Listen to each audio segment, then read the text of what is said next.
A warm welcome to the show. February 24th marks 4 years since Russia launched its full-scale invasion of Ukraine. In today's episode, we take a look at the challenges faced by the Ukrainian art community here in Poland.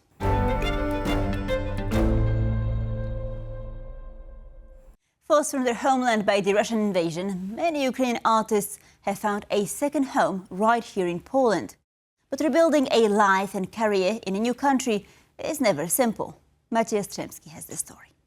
No more virtues, no more gays. The estimated number of Ukrainians living in Poland is nearly 2 million, depending on the sources. Among these are artists of various specializations, and Vasil is one of them.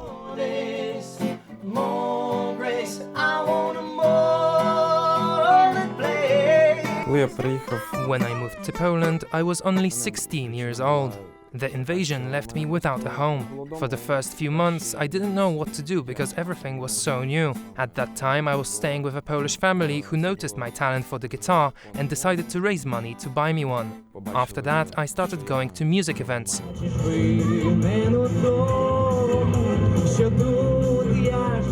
But for artists who make a living off their voices, Poland presents a significant challenge. A choice between Ukrainian, Russian, and Polish-speaking audiences. If you want to create in Poland, you need to know Polish. It's like quite hard thing because Polish language isn't the easiest one. Knowing English, of course, it's a plus. Yes, but then you can create with another artist from a different country.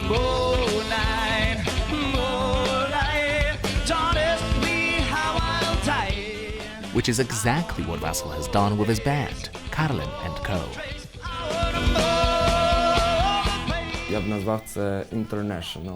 It's an international blend. There are 3 Ukrainians in our band, a Belarusian, a Pole, and even a Mexican. I guess that's why we call our style blend rock. Under Ukraine's wartime mobilization rules, most men of fighting age must remain in the country. As a result, most of the artists who continued their careers in Poland are women. It's like about 90+% women, like female artists, and less than 10% male artists, very well-known artists. In 2020, Olena Semenova began designing her bird-themed light fixtures while still in Kharkiv, Ukraine. She moved to the US for a while, where she sold her artwork to fund her son's surgery. He has been suffering from cerebral palsy. The procedure has enabled him to walk again. We returned to Kharkiv just a month before the invasion. When it began, paints and brushes were all my sons and I took with us to Poland. To keep my interest in birds alive, I started drawing them. It was then that I discovered a new material for my work, clay that cools down on its own and is easy to use. Olena admits that while it's not always easy to compete with more affordable, flat-pack products, Poland offers space for artists to develop their craft. Poland and Warsaw specifically provide artists with opportunities to expand their work collaborations with other artists. These birdies have helped me spread my own wings. They make me feel free. However, not all artists, especially men, were willing to speak on camera.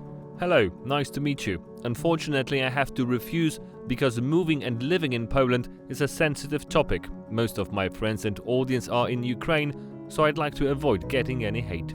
Thank you for asking. For Vasil and his band, it is their music that helps them reconnect with memories of their hometown of Odessa, a place they cannot return to for the time being. But, unlike for Vasil and his international band, recognition for many Ukrainian artists in Poland still mainly comes from their own circles. 2 cultures, 2 artistic scenes, still learning how to meet. Natalia and Diana are 2 Ukrainian visual artists who now work in Warsaw. An introspective approach to art allows them to reflect on the emotional toll of war. Natalia Komarov reports. In times of war, the muses roar. Art is who I am. I can't imagine my life without art. It's my way of experiencing emotions and communicating with the world. Natalia Radysiuk creates her artworks by felting wool. She's a trained textile artist, but this technique she came up with herself. I see myself as a painter, except instead of paint, I use wool. Natalia moved from Kiev to Warsaw with her husband and 3 children after graduating from Kiev's Academy of Arts. The physical distance did not change the fact that when Russia invaded Ukraine on February 24, 2022, Natalia's world collapsed. At the beginning of the war, I couldn't create anything. I felt it was unnecessary and unimportant. But it only took a month and a half for Natalia to pour all her emotions into art again. As she loves sharing her techniques with others, Natalia now runs an art school in the center of Warsaw. We actually opened the school the same month the war began, so at first everything went on pause. And then we started working again, and we had many Ukrainian children coming in. It helped us get through this together. A lot was happening at the school. We also offered therapeutic classes. Natalia says that when she teaches her felting technique, everyone's favorite part is when it's time to spray some burning hot water, add soap, and tousle the wool. February of 2022 was a difficult time for all Ukrainians. Just like Natalia, the painter Jana Makuch started doubting whether art was a worthy pursuit. In the face of unspeakable evil, she began attending and organizing protests.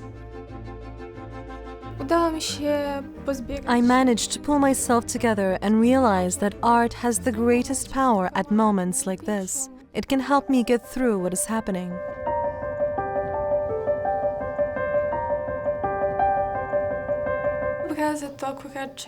These paintings are part of my diploma. The exhibition was called Wake Up, It Wasn't a Dream. It's about how I felt when the full-scale war began. I would wake up almost every day having to realize it was real, even though it seemed impossible. Tanks on the very same streets I had walked on not long before. It all seemed so unreal. Jana has found a way to channel her need and desire to act when her country is being invaded into her art. I think art can also serve as a form of support and activism. We met with her on another day, as she was finishing up her mural at the new venue of the Stefa Wolnosłowa Foundation, which provides opportunities for refugee and immigrant artists. Jana has incorporated the original handwriting of different people who came through this place in their original languages. From Ukrainian and Belarusian to Spanish and Arabic, to convey one simple message. I want to live in peace. Jana and Natalia are living proof that in times of war, muses do not stay silent. On the contrary, they are louder than missiles.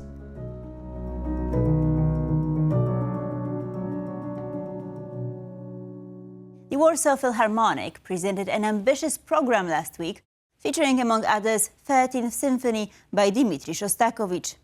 The work drew significant interest from classical music audiences, but also sparked debate about the place of Russian repertoire following the country's invasion of Ukraine. Karolina Szapland has the story.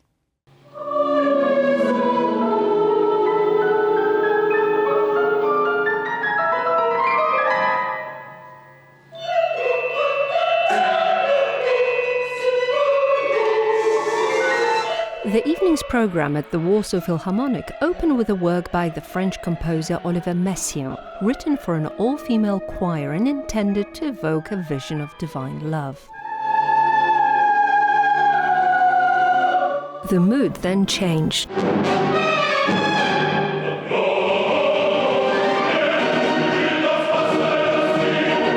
more than 50 bass voices, joined by a soloist and a full orchestra, took to the stage.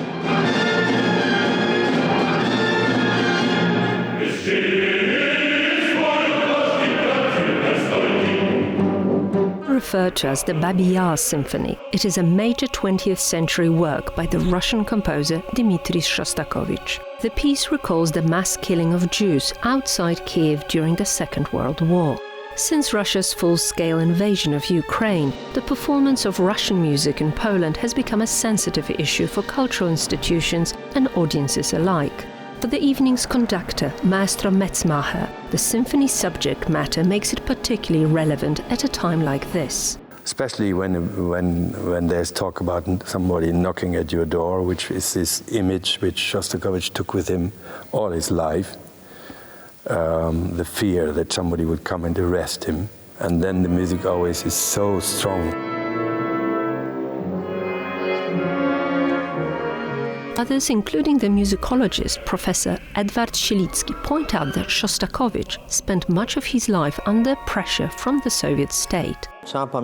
It must be remembered that he was a tragic figure. He was a victim of Stalin's terrible repressive regime, which destroyed artists. Shostakovich lived in such a context of fear.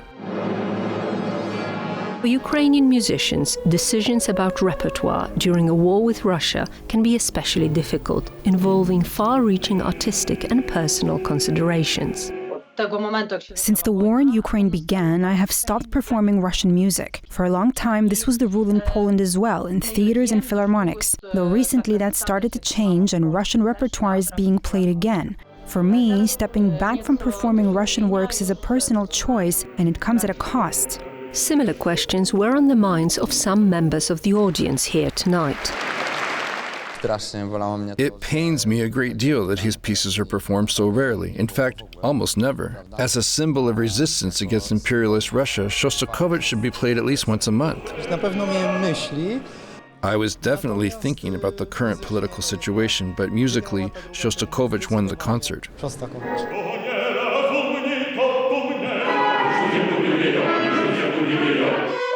As Polish audiences and cultural institutions continue to weigh these questions, the debate over how to approach Russian composers remains unsolved.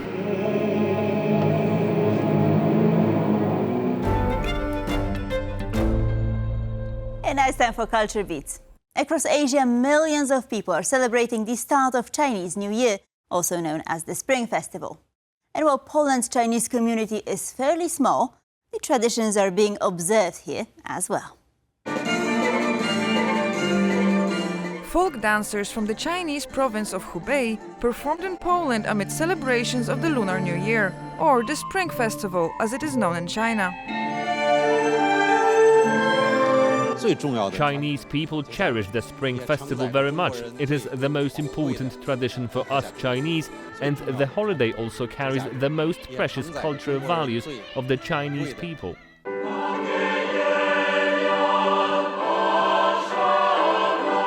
But the event kicked off with a performance by the Polish folk group Mazowsze, the first international group to tour the newly created Chinese People's Republic in the early 50s.